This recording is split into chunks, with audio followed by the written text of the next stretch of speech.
Welcome back to the Nihilist Media Podcast. This is haven't done one of these since Chris Salvi, so we're back. We have Jaina on the show. We had a good talk, not as long as the Salvi episode, which is a good thing. But please check out her work. She's a great photographer, and she wrote and directed an incredible short film called "You Don't Have to Take Orders from the Moon," and hopefully within the next few months she'll be having the premiere of her new short film, Trauma Bond. So without any further ado, let's welcome Jaina to the show.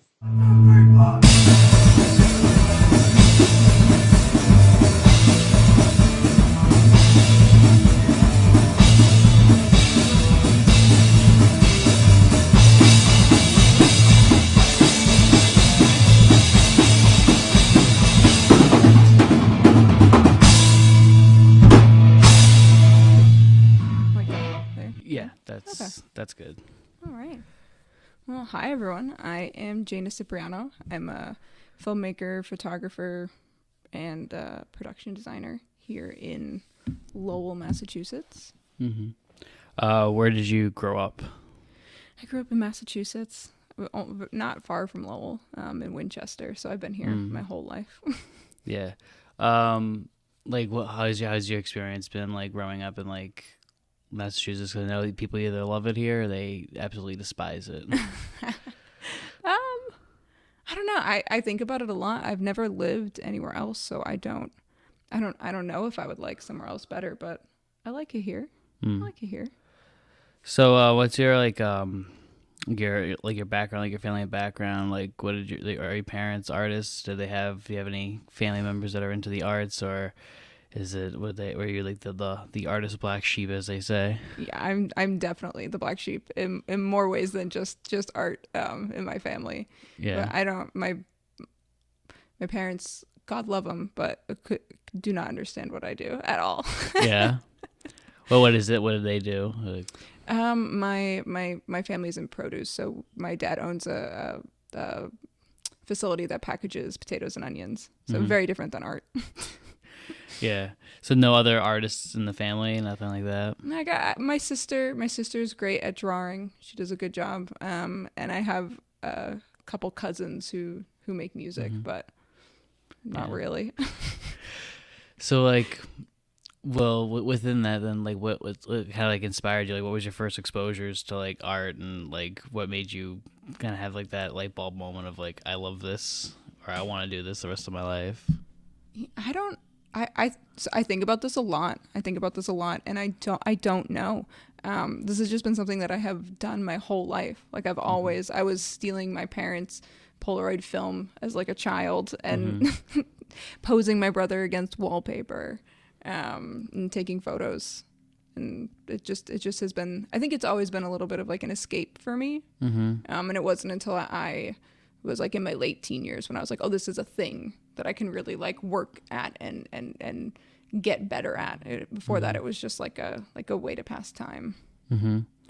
So you're like, what was like? Do you remember like the first time you really like took a hold of like that Polaroid camera and like I have an idea of what I want to do here? So like, brother, I need you to do this. I need you to like wear this and like. I just remember we would do these little photo shoots like in the dining room of our house because it had this like really crazy patterned wallpaper that I liked. All right. So do you have any like early influences that like you can like think of, like people that you used to like kind of like look up to and kind of have like a influence on your style as like a filmmaker and a photographer? Yeah, I think that almost everything that I do is influenced by cartoons. I watched a lot of cartoons as a kid, especially like Looney Tunes, and I think a lot of like the 90s cartoons that I grew up watching have that the background always looks like a little off kilter, Yeah. and things always feel like a little bit strange. And I feel like I've carried that with me into everything that I love and do. I can definitely see that, like Courage the Cowardly Dog type, Yes. like that weird off kilter, like surrealist background with like the weird American Gothic Yeah. caricatures. That show's so scary. So when what did you prefer? Do you prefer film or photography, like more, or set the building? I love everything. I wish I could do, I wish I could split myself into like 4 or 5 people, and then each of those people could do like one of those things all the time. So I could get really good at everything. But I think they're so different, and it's kind of nice to be able to do both of them, because like filmmaking is great because you get to really like dive into this world and like sink your teeth really deep into like these people and this atmosphere and this story. And so you get to be there like you're underwater for like 3, 4, 5, 6 months. But it also is kind of draining and exhausting. So it's nice to come out of that world and then be like, I'm gonna make a photograph and I'm done in like 2 days. Like it's nice to have them both, I think. Yeah. Obviously there's a huge difference between the two, because do you find filmmaking to be a lot more difficult because of the collaborative aspect of it, and like where photography you have kind of more control of everything? Like you're the one doing the lights, you're the one, you can just pose like this, and the person isn't going to be like, well, I don't think my character would do that. Filmmaking definitely takes a lot more communication. Yeah. That's for sure. And I feel really lucky that I work with a lot of people that I feel like I can communicate with really well. But it is nice to make work all by yourself, where it's just you, and nobody's going to be like, yeah, you're right. No one's going to be like, I don't like that idea, or I don't want to do that thing. And you have to be like, okay, like when you're making a film, sometimes it's like, I don't want to say that line. And it's like, okay, all right, everyone, like pause, hold on. Like, let's sit. Yeah. Why don't you want to say that? And it's fine. But it's like, you don't have to account for that if you're doing things on your own. Sometimes I feel like that's probably like the most irritating part of filmmaking, is just like that moment where you're on set, the lights are ready, and then like, hey, actually I don't want to do that, and you're just like, why did you sign on?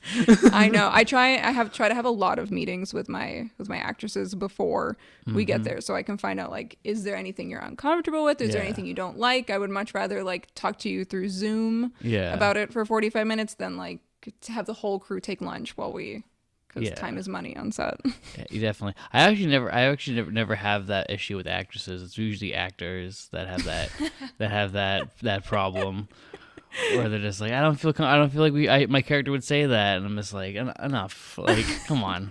It's too late. It's too late. It's too late. You know, we have this location for 25 minutes.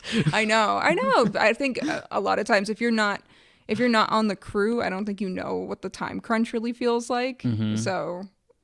Yeah, which is interesting, because like I acted like last year, and like it was so weird being on the other side and like having people baby you, and it's just like this is so awkward. Like please give me something to hold. Like, I know. Can someone give me a damn cable? So what made you decide to, because you did photography for a long time, and then you only recently jumped to film, like I think 2 years ago, with You Don't Have to Take Orders from the Moon. What made you make that jump to go into trying to your hand at filmmaking? I've always wanted to, but I've like we talked about, like I've been such a solo artist for so long that I've never felt like I could make a film on my own. But then my friend Victor reached out to me, and he wanted me to work on a music video project with him. And I DP'd that. That was my first time like using the camera in a video.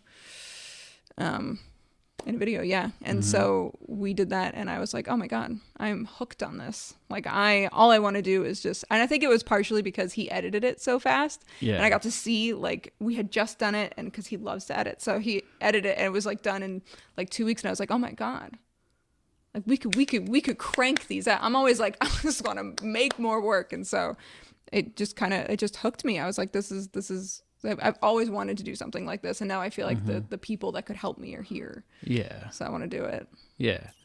I've noticed that there's a lot of religious or spiritual imagery within your work. What is your background with that? And like, I know there's a lot of like almost like late critiques of the way that like a lot of people on social media has like bastardized spirituality or like Mm. kind of made it not like I don't know, made it like something that's not, particularly with like signs and whatnot. I feel Mm-hmm. like there's a little bit of critique in your work there. Yeah, I mean, I definitely consider myself to be recovering from religious trauma through. I was brought up in what I would consider to be like an evangelical cult.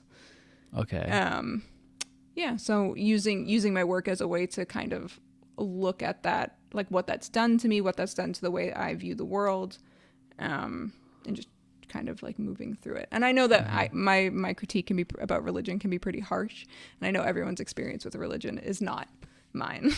Oh yeah, no. I mean, when I was watching it, I was like, you're like Moon and reading Trauma Bond. I was like, yeah, this is very. I definitely know where you're coming from. It's a lot of anger. Yeah, there's definitely a lot of like resentment in a lot of your work, which I think is great. So like, but like you said, you got out of like that, like you had like religious trauma. Like, how recently was that you were able to actually get out of it? Because I know that getting out is very difficult for a lot of people. Yeah, I think it started when I was around 16. So I'm 28 now. It started when I was around 16, and I think that was the first moment when I allowed myself to think in my own way without like using the confines of that religion around me. But it took a really long time to really feel like I owned that and was able to like operate without that in the back of my head all the time. It's still there sometimes, but it took a while. Yeah, I mean, I've seen it happen with a lot of people. I remember that I had a very hardcore religious friend, and then one day he like woke up and he was just like, "Dude, I just realized this is so stupid. Like, like none of this makes any sense." And I'm like, yeah, man, it's just Yeah, I was in a lot of different religious communities, and I was always trying to critique. It started critiquing out of love, like out of a place of love, being like, I really want to continue believing in this thing, but I have all these questions and I need them to be answered in order for me to be able to stay here. And it was always just no. Nobody like in youth groups and in church groups and Bible studies, nobody wanted to answer any of the questions that I had. And I was like, anything that you want to devote your life to, it should be open to questioning, criticism, to question, to anything. You should be able to talk about it. So that I think was the biggest red flag for me. yeah. The very culty, like, go and question it, and it's just like, well, I mean, Yeah, there's a lot of plot holes here. right. Do you consider yourself still a spiritual person, or do you feel more agnostic or atheistic with like where you are at now in your life? I would consider myself an atheist in the way of like I don't believe there is a God. But I don't know. I'm still trying to figure things out. I don't know Yeah. what spiritual means, but Yeah. the world is vast and wide, and there's a lot to feel. So I'm open to feeling. Yeah. So what was like the first piece of art that you created that you actually like looked and was like, holy shit, this is actually like great, or this is something that like I'm actually really proud of? Because everyone has like that moment where like they're making awful your early stuff, and then they have that moment of like, oh wait, wow, I actually made something I can show people and not cringe at. Yeah, when I went to the New England School of Photography, which is sadly now closed. I think it was like 2012, 2013. And I took a black and white film class, and I was taking photos of my friends and my friends' houses and just like whatever I was experiencing every day. And my teacher was looking at my negatives, and he said, even with a cat on a table, like you can make magic anywhere. And that was a moment for me where I was like, oh my God, like that's what I'm doing. That's what I'm looking for. Like that's what I'm trying to find. I think that was the first time I felt, maybe not the first time I was proud of something, but the first time I felt like I saw my own eye. Like I was like, this is my work. Like, this couldn't be anyone else's. This is, I made this, which I think is a thing to be proud of in itself. Yeah. So what does your creative process look like? I know everyone's creative process is very different. Some people can just sit in front of a blank screen, and just write a screenplay with no issues, and then some people who agonize over every single word and every every action and every line of dialogue. What is or every shot in their head? What does your creative process look like? It's such an interesting question. I get asked this a lot, and I've been thinking recently, what is the best way to answer this question? Because I feel like I am operating from a place of constant creativity. There's not ever a time during the day where I'm not thinking about something that I could make, or leaving myself open to the possibility of making something. So it's not like I find a time where I sit down and now I'm like, okay, now I'm going to create something. Although there are times when I'll sit down and be like, now is the time to make. But when I'm sitting down to create, I've often already had the moment of starting. And so I kind of pocket these really intense emotional moments throughout my time, and I kind of keep them in this box in the back of my brain. So when I'm ready to write or to build or to design, I'm like, okay, what has influenced me? What has happened recently? And I can it's almost like keeping a scent locked in a jar. I can kind of open it up and be like, okay, and we're going to work with this feeling that I had 2 weeks ago, but wasn't able to fully process because I was stuck at work replacing a doorknob and didn't have time to want to rip my clothes off and scream, to be able to process this. So now we're going to put it into the work. So a weird answer to your question, but no, it's everyone has a different writing process. Sometimes I'll stare at a blank screen for hours on end and nothing will happen, and then I'll be trying to go to sleep at 3 o'clock in the morning, and then all of a sudden I have a notepad open being like, wait, well, what about this line? What about this line? What about this scene? That's the best feeling. Yeah. That's the staring at the blank screen is the worst feeling. Yeah. It's always awful because it's always 3 a.m. and then you're like, oh, I have to wake up I know 4 hours to go to work. You have to submit to it. You have to be like, okay, creative process. I won't do your sleep thing. for you. Yeah, do your thing.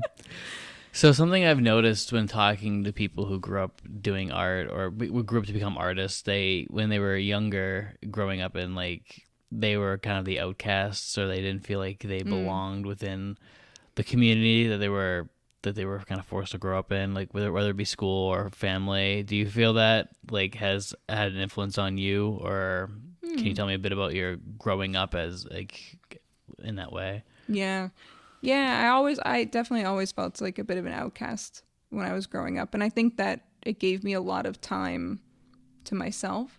So I spent a lot of my high school time sitting in the hallway and writing and not having a lot of friends, and so it definitely gives you that easy access to introspective space, I think. Yeah.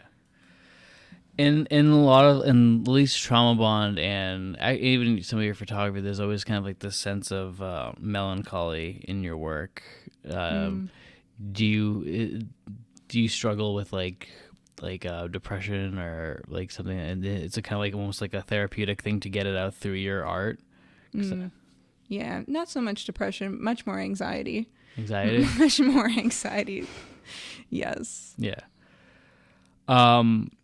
In your work, there's also kind of themes of trauma that's almost at times unspoken between characters. Do you feel that's something that because that's definitely something that at least this generation has a lot of relatability to, where everyone has gone through some trauma, but we don't really talk about it? And do you think it's something that people should actually be more comfortable talking about more? Or absolutely I think and I'm so guilty of this. I was just talking about this in therapy too.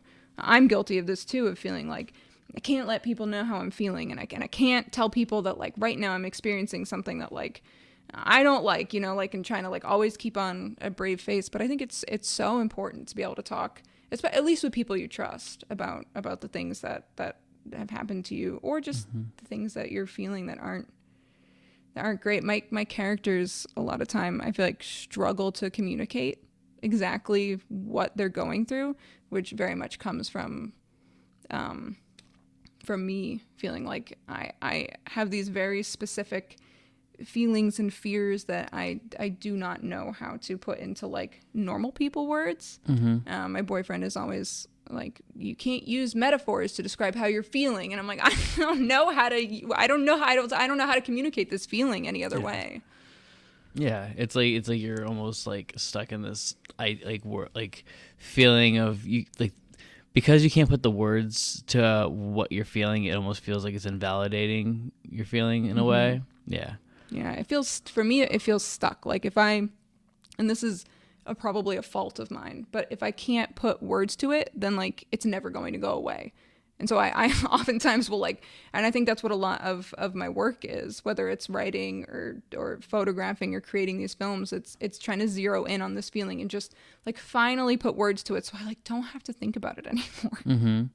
Yeah, I can definitely see that within the characters, because all the characters that in at least your first two films, they are both people who are repressing their emotions to such a degree that it ends up lashing out in some form or fashion in the end, whether it be positive or negative.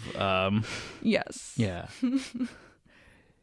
I think that a lot of like young artists, we all do that thing where we repress our emotions, because there's also that common stereotype of, oh, artists to suffer for their art, so we repress our emotions and we let this thing build up, and then it comes out in an unhealthy way, whether it be a film or some other way of just like bursting out of you. Yes, very much.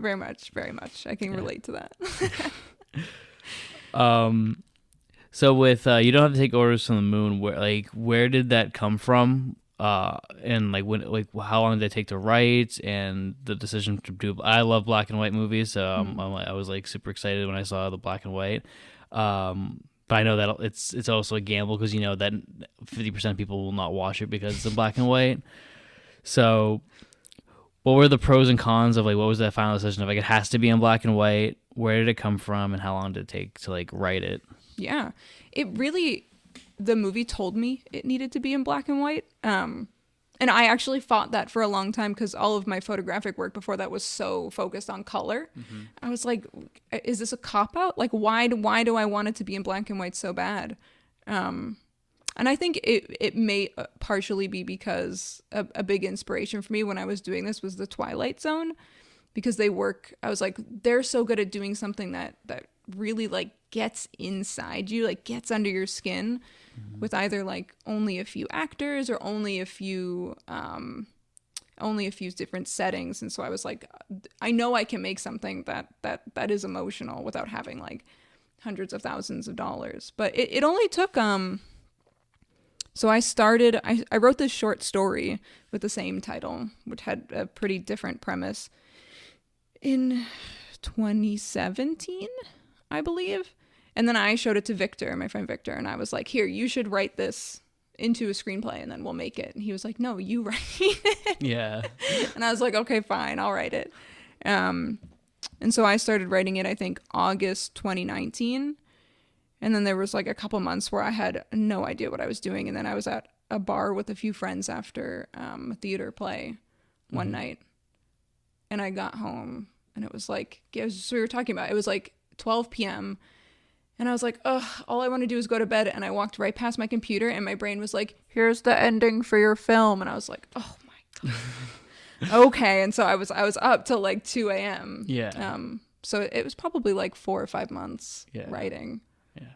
It's something interesting you said there is that you kind of compared it to the Twilight Zone, which is something that I've actually always said is like, when you write your first short, like, don't actually do it. But when you're writing it, like, put Rod Sterling at the beginning and the end of your thing, and then just cut it out.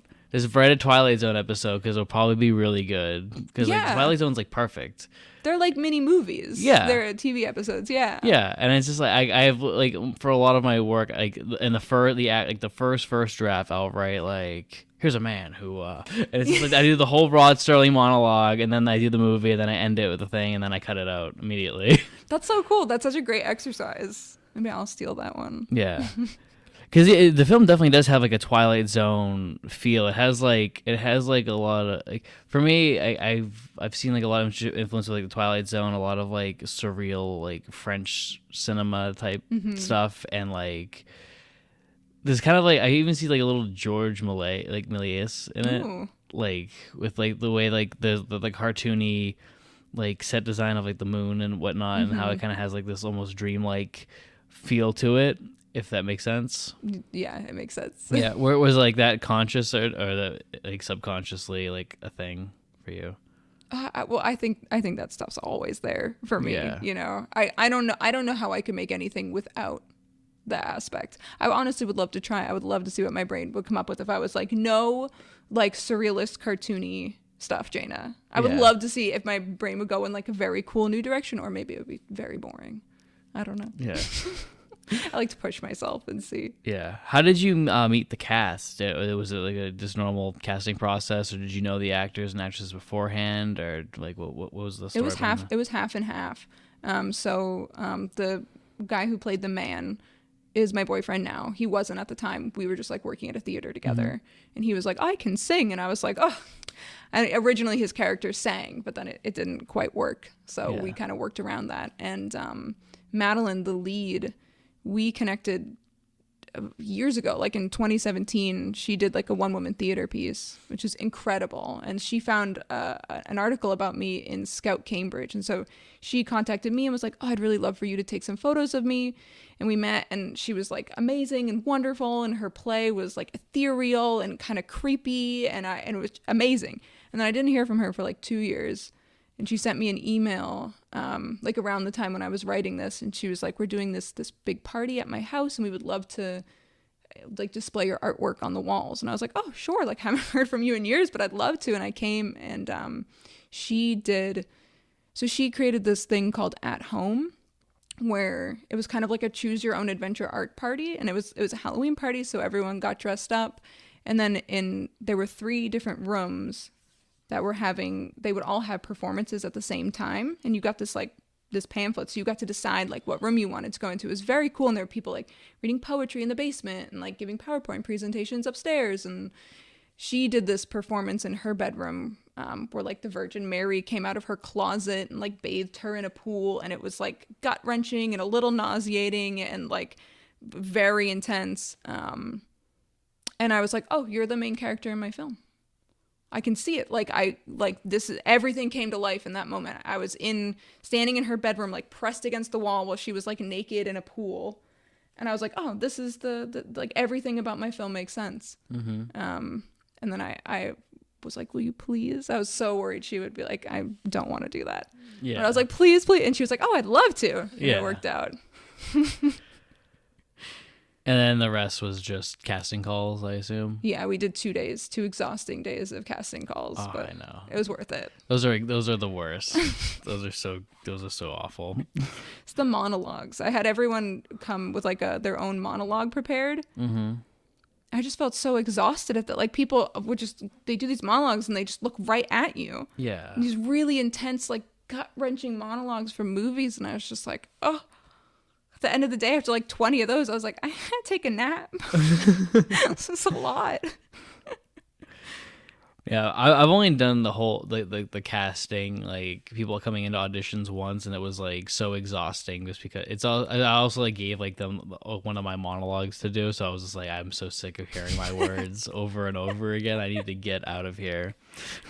It is weird hearing your words through the name or through the voices of like a bunch of strangers, but I feel for me it was really cool for like the rewriting process. Like I feel like after I left there, I was like, I know which words I never want to hear again. Like those lines sucked, and I don't ever want to hear them again. So is the Take Orders from the Moon somewhat autobiographical in some ways, or is it like kind of like definitely. It's like a surrealist take on kind of a melding of an abusive relationship and God. They're kind of one and the same. I had a relationship years ago where my ex slowly, or my partner at the time, he is now my ex, slowly developed schizophrenia, while also being like incredibly toxic and abusive and isolating. And so it was this like very, very strange like losing of myself in his insanity. And so Cynthia in that movie is kind of she's at the moment where I decided whether or not like I was going to continue in this relationship or I was going to have to pull myself out, because either way kind of meant like restarting everything for me, or losing so much that like I was going to start over. And Cynthia makes the opposite choice that I made. Yeah, I think one of the most striking moments in the film is when it goes from like that harsh, like almost noir style black and white into like just this beautiful like color at the end, and it's just kind of like this really soul crushing moment of just like, I don't know, I adore the ending of that film, and I love like the whole idea that the cycle almost repeats. It keeps going, going, and it'll never stop. Yeah.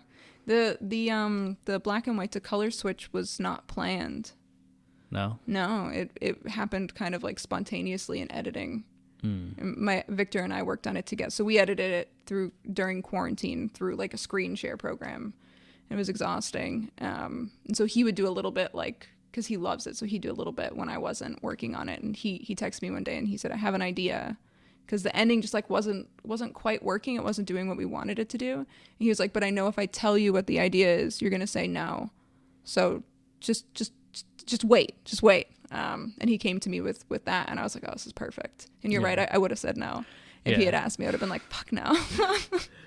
Did you feel like because like I feel I use black and white as almost a crutch at this point, because it's so much easier to shoot film in black and white, where it's just like it will hide 90% of your flaws. Do you feel that was like almost like an insecurity that you had, where you're like, if Victor would have been like, hey, we should be going to color at the end, you'd be like, no, because I never will see the flaw. Well, definitely, it was definitely a worry, because knowing that it was going to be in black and white from the beginning, like I didn't light for color and I didn't design for color. So the whole movie definitely could not have been in color. It probably wouldn't look great if it was all in color. But we were lucky that the ending, we were able to save it. We were able to like color correct enough that it worked. So.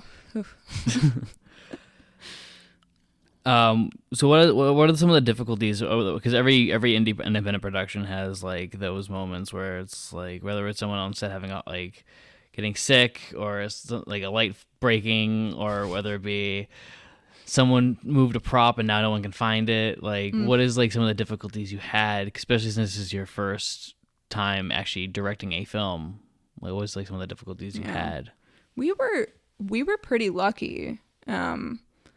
Things went pretty smoothly for us. I think the biggest problem was like we just went overtime all the time, and it was just like my friends, and so everyone was willing to do it, but I didn't feel great about it. Like there was the one night we shot the scene with the rats, and we left it till the end of the night, and I think we were already like an hour and a half over. It was my birthday. It was like 2 a.m.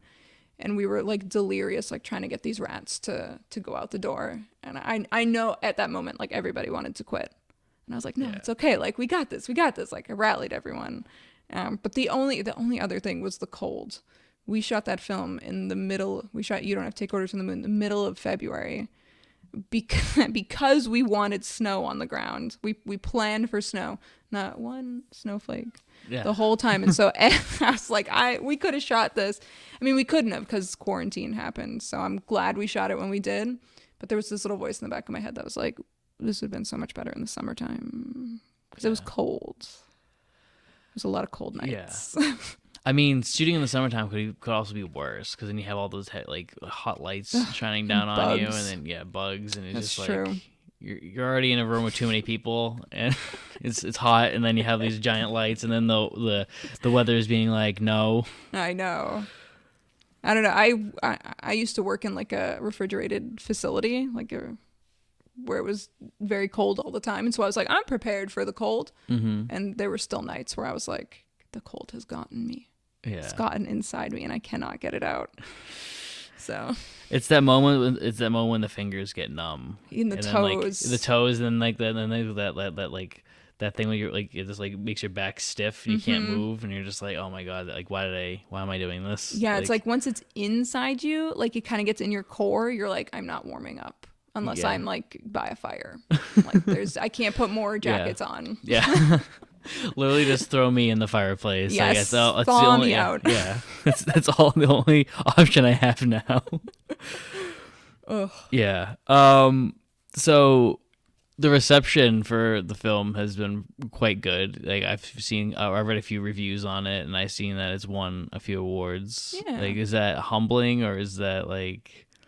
Oh, we've been rejected way more times than we've won. Don't Yeah. worry. So the rejections are definitely humbling. Yeah. But the any nice words I think about my first film are so sweet and make me feel so they are very humbling, and it makes me feel wonderful that anyone that I can create something that people can connect to. I feel like there's so much growth I have to do as an artist in general, but just to know that people can feel what I wanted them to feel, I'm like, oh, okay, like not a failure.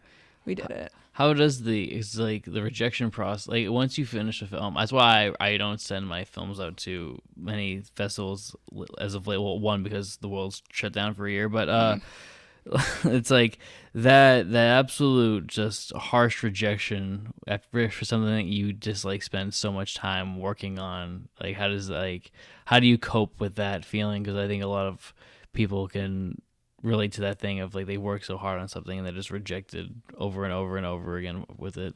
Yeah, it's hard. I think of it as like rejection exposure therapy. So last year I had a goal to submit mostly my photographic stuff, but also this film.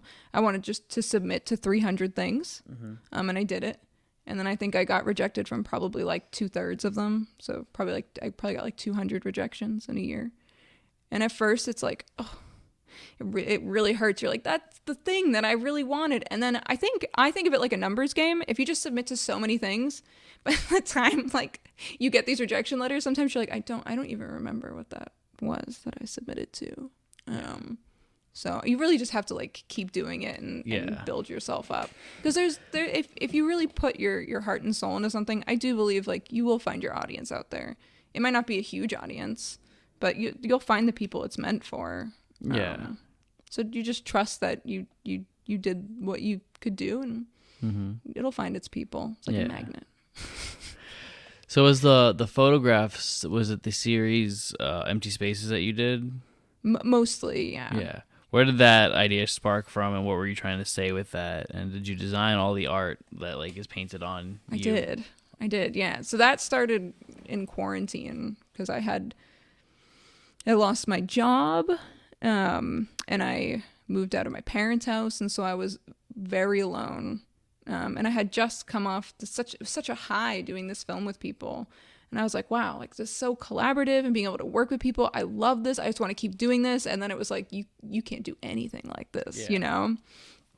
And so I was just looking for a way to feel connected. At the beginning of the pandemic, I felt so isolated. Like I'm sure so many of us did, but there were so many parallels to the way that I felt like growing up in this evangelical cult, like feeling like you couldn't trust other people and feeling just so isolated and so shut away from everything, and not knowing how bad things were going to get and not knowing when anything was going to stop or change. So I just wanted to have fun. Like I wanted to play. I wanted to do something.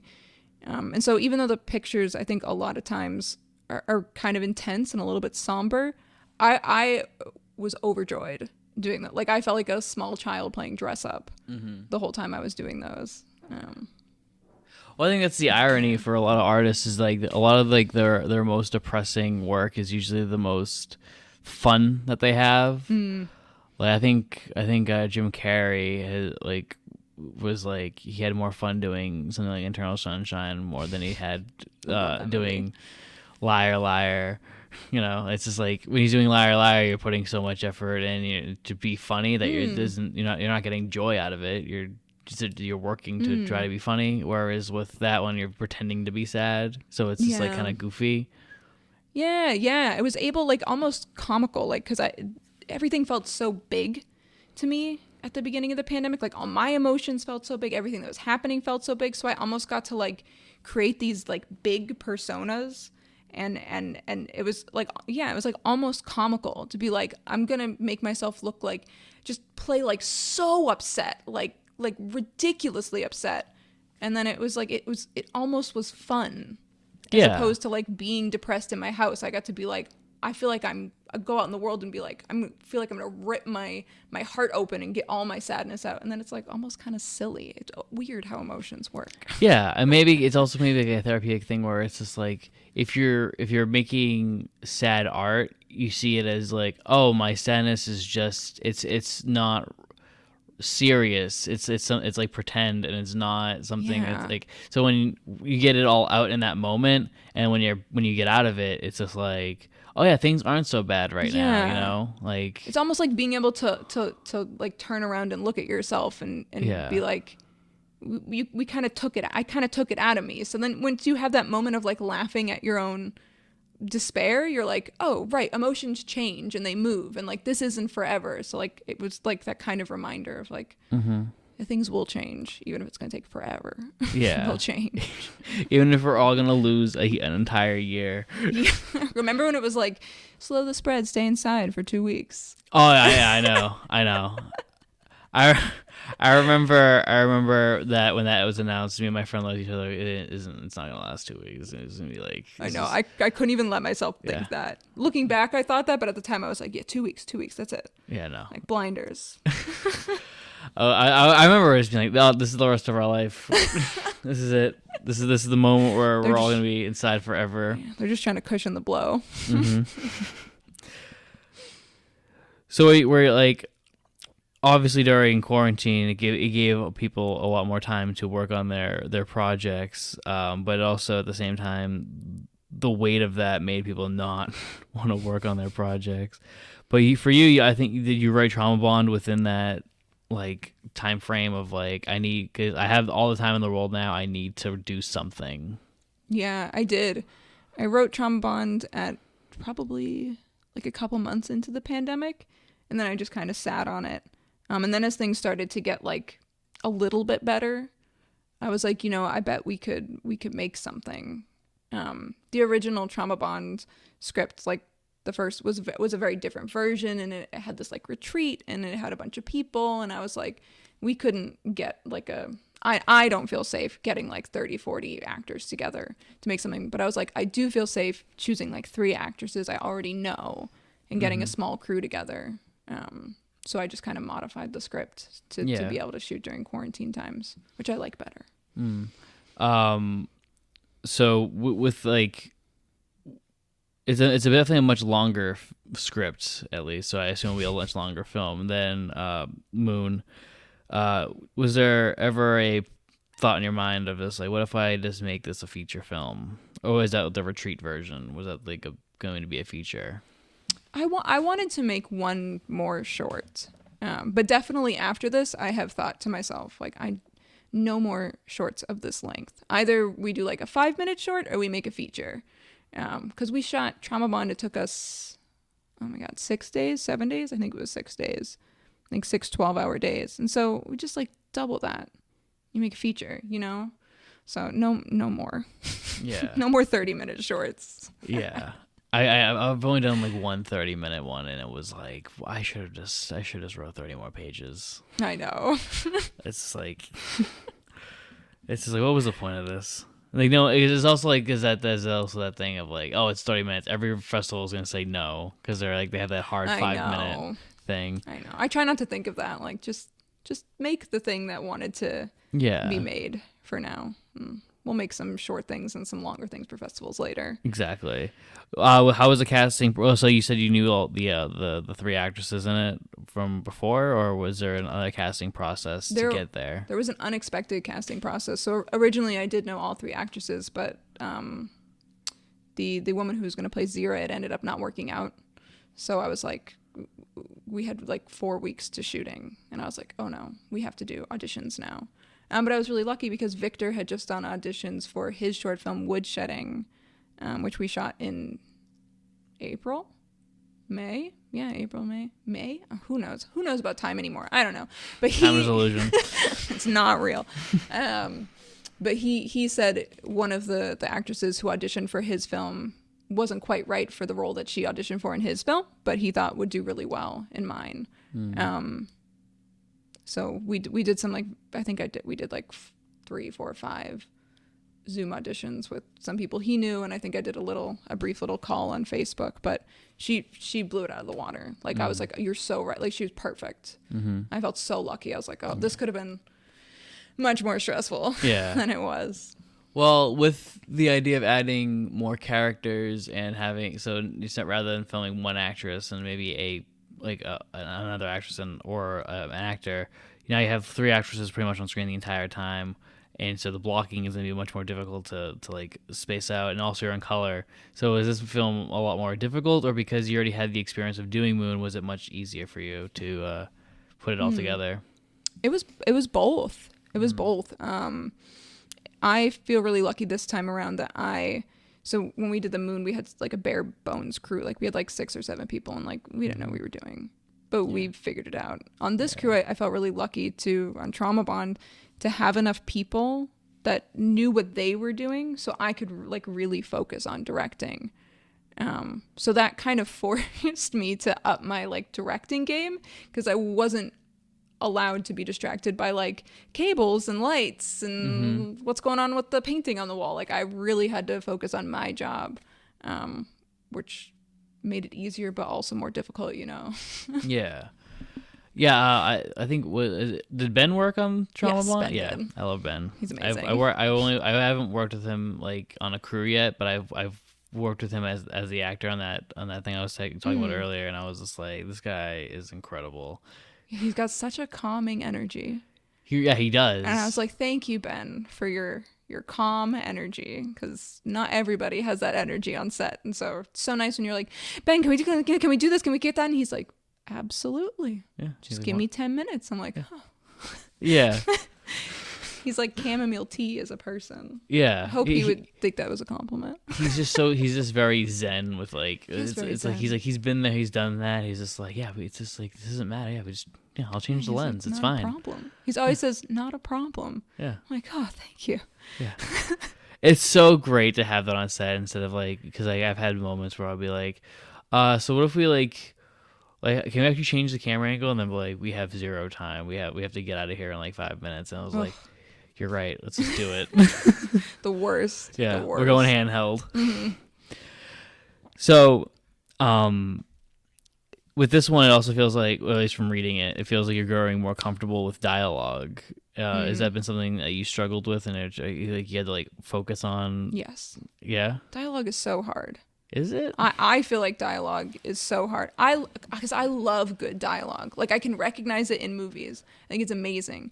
And then when I sit down to write dialogue, unless I really know what my characters are gonna say, like, no one will ever see the first drafts of these things, because it's so, those characters are so boring. What I did this time, and what I did a little bit during the Moon too, but what I really did during Trauma Bond was, once me and my actresses had met a bunch of times to talk about like who their characters are and what they were doing, we did a lot of, oh my god, what's the word?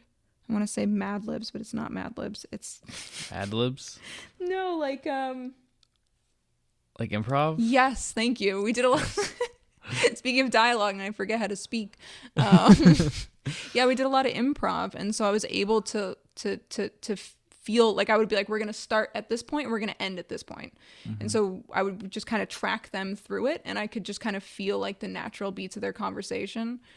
So I really don't feel like I could have made this film without them, because we made big changes to the dialogue just by doing improv, because my characters would say things that were so funny and or so painful. Yeah. And I'd be like, oh my god, like that's exactly what I was trying to say. Yeah. And so definitely a lot of learning. In my experience, it's like for me, I'm a very annoying writer where I'm rewriting it like on the day. And and then at the end of the day, usually whatever my actor improvs, it's always better. Yeah. Because like they're in the moment, they know the character better than you, even though you wrote it. Like Right. they are the character. So like, and like I've had an experience on one film where an actor like just completely said fuck the script, and he went off for an entire scene, and like he created an entire different subplot that I didn't even know was there, and like brought out all the subtext, and I was like, where did that come from? He's just like, yeah, I know the character. What do you want from me? It's amazing, right? Yeah. It's so cool. It makes me Yeah. feel like I should start doing like my own improv with my scenes or something as like part of my writing process, but Yeah. I've never tried it. Yeah, with me and my co-writer for like when we're writing feature films, like me and him will like we'll like read the script, and then like we'll close the laptop, and then me and him will like turn on a phone, and then we'll just like try to do the scene again and see how it would go, and sometimes it's worse and sometimes it's a lot better, and yeah, I think that that's a really good idea, is to do like improv while you're writing. Yeah. Yeah. I think it's fun. I like that way. Like I like to be surprised by my characters or my dialogue. I think making a film is so interesting because there's a certain point, it's like it's yours, it's yours, it's yours, it's yours, and then you kind of have to let it go and be like, this isn't just mine anymore. And I think, at least in my experience, it becomes more powerful when you let other people have a little bit of ownership to it, instead of being like, because we did all this improv work, and there was a point where my ego was kind of like, oh, like, Those are my words. yeah, those were my words, and like now I'm changing them to their words, and like that kind of sucks. And then I looked at the script and I was like, this script is so much better for it, you know? So I can't put my ego over the work, Yeah. you know? That's the irony of, I think, being an artist, is that an artist always has a big ego, because they're almost like saying like my piece of art, or like what I have to say through art, is more important than what you're like everybody else's. But at the same time, if you have an ego as an artist, your art is probably going to be really bad. It is. It's this like funny dance between like no ego and big ego all the time. It's like you have to be like, this is the thing I made and it's amazing, please watch it, but also like I have no idea what I'm doing. You don't have to be like that, but that's the way it feels. Yeah. Like, you know, it's like ricochet. Yeah. It's kind of exhausting. Yeah, it really is, and that's why like I'm so bad with like promoting like my films, because I'm just like, I don't want to be that guy of like, watch my great movie, or like, hey, this is, you know, I worked so hard on this, like, please like it. It's like, I don't want to put that on people. I know. It's like, just find it yourself, hopefully. You gotta. I feel like I like seeing other artists believe in their work. And I think you can tell the difference between like ego and belief, or I hope, you know, I hope people can feel that too. So when an artist really believes in their work, I'm like, yeah, you did it. Like you are doing the thing. Cause even if I watch someone's film or I look at someone's work, and even if like, you know, like my art school critique brain comes up and is like, oh, it's some part of it I don't like, oh, that's not that's so arbitrary, great, you know? Yeah, you know, whatever. But if I can tell they're like really doing their thing, I'm like, fuck yeah. Like have confidence in yourself, like do your thing. Like, because we're also young, even if we don't feel young sometimes. Like we have so much left to do and so much space to grow. I feel like it's crazy to be like, I'm 28 and I created my masterpiece. Like I haven't. Yeah. I would hope I haven't. Like I hope that's still to come. Yeah, and like, it's like, in those people, it's just like, it's always kind of like sad when like they create their masterpiece at such a young age, and it's just like, then like they spend the rest of their life like kind of riding that and not being able to ever achieve it again. Like it'd be sad if like Paul Thomas Anderson's best movie was Boogie Nights. Right. Like it's a great movie, it's perfect, but like at the same time, like, you know, you have to evolve, and you know, you'll grow better, you know. Yeah, having I that don't want idea to peak yet. Yeah, you don't want to peak at 27. No. You know. There's so much time left. Yeah. So do you have any like big dream projects that you like think about in the back of your head that you want to or feel comfortable discussing all the time for future? All the time. I mean, my dream is just to work big, like really big. Like I want to create sets that move and spin and twist and shout, like just things that are I want huge spaces. I want like I was watching the behind the scenes footage to that TV show Euphoria. It came out recently, and they created like a spinning room for that scene where the main character is like walking down the hall after she just took drugs. And I was like, that is not how I thought they filmed that scene. Like, I figured it was some type of camera trick or some type of post-production thing. But the idea that you could, like, build a motorized room, like, to have the budget to be able to do something like that, that's my goal. Yeah. But if you want me to be, like, a little more specific, I have this one image all the time of, like, a woman walking down, like, 95 as the sun rises, and there's no cars. So if there's any blue-collar worker out there who can make that a reality for me, let me shut down 95 for just like an hour. Yeah. At like 4 a.m. Is that like an idea you have, like, for a feature? Like, have you written a feature? Or? I'm working on a feature right now. And there's one feature that I'm working on that I'm calling 17 and Useless. That's like, I'm like 2/3 done with the first draft. I'm like really stuck on one scene. I should probably just skip it and come back. And then there's another short that I wrote. It was actually the first draft of Trauma Bond was very much like 2 stories. And so I kind of realized that as I rewrote it and ripped them apart, and I took Trauma Bond and made Trauma Bond.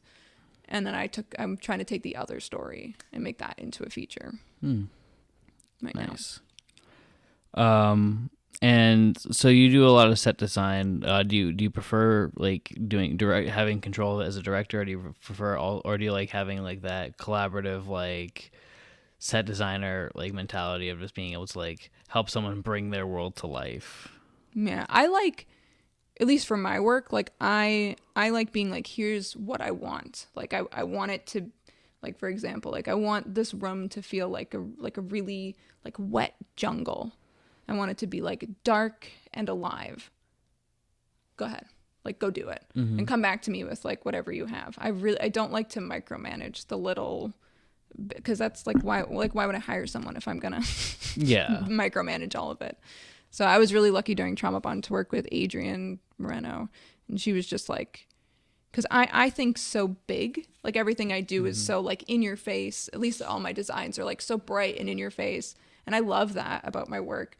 But there's this like subtlety to set design that like I have a really hard time locating and finding. And she's so good with that. Like, she came in with like little plates and like candles and all these things that like I never would have thought to buy, and really like pulled that whole room together. And I was like, oh, amazing. Like, what a dream come true. Yeah.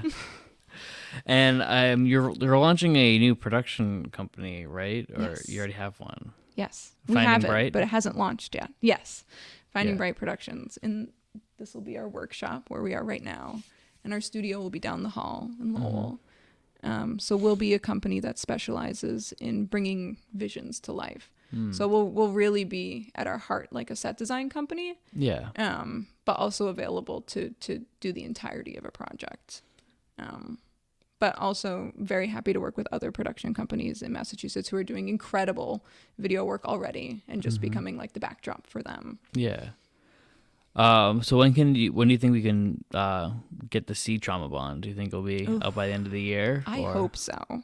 That's the goal. And I would love this time to do like an in-person screening. Like, I would love to rent a movie theater. Like the Luna? Yeah, something. Yeah. I would love to. That was what I wanted to do for You Don't Have to Take Orders from the Moon. Yeah. I think it's so much fun. Like, get people together. Yeah. Everyone who worked on it. Yeah, you could probably do like a double feature thing too with it. Yes, I was hoping. Victor and I were just talking about doing like Woodshedding and Trauma Bond released together, but he's a much faster editor than I am, so he was like, I would love to do it for Halloween because they're both kind of spooky, and I was like, Halloween? Like, what? I just started editing, and it is July. Like, I have so much else to do as well, so I was like, I don't know. But he's wrestling with like 8K footage right now, so maybe we'll hope he's a little slower than he thinks he will be. All right. And do you have anything else you want to like let people know, or tell people to go certain places to find you, or anything you want to advertise? Yeah, you can find me on Instagram at Jaina's Photography. You can keep an eye out for Finding Bright Productions and our soft launch, hopefully by the end of the summer. We just created and produced a video for Carissa Johnson that'll be coming out, I believe, August 17th. So you can look out for that. And then, keep your eyes out for Woodshedding and Trauma Bond coming hopefully by the end of this year. That Yeah. would be my goal, but possibly next year. Yeah. But it'll be worth the wait. Yeah. Yeah, and also make sure you watch You Don't Have to Take Orders from the Moon. Yes, that's that a great short film. is on my website, jainaphoto.com, or you can just find it on YouTube by searching You Don't Have to Take Orders from the Moon. Yeah. And yeah, that's going to conclude it. Thank you so much for coming on. Oh, thank you so much for having me. This is so much fun.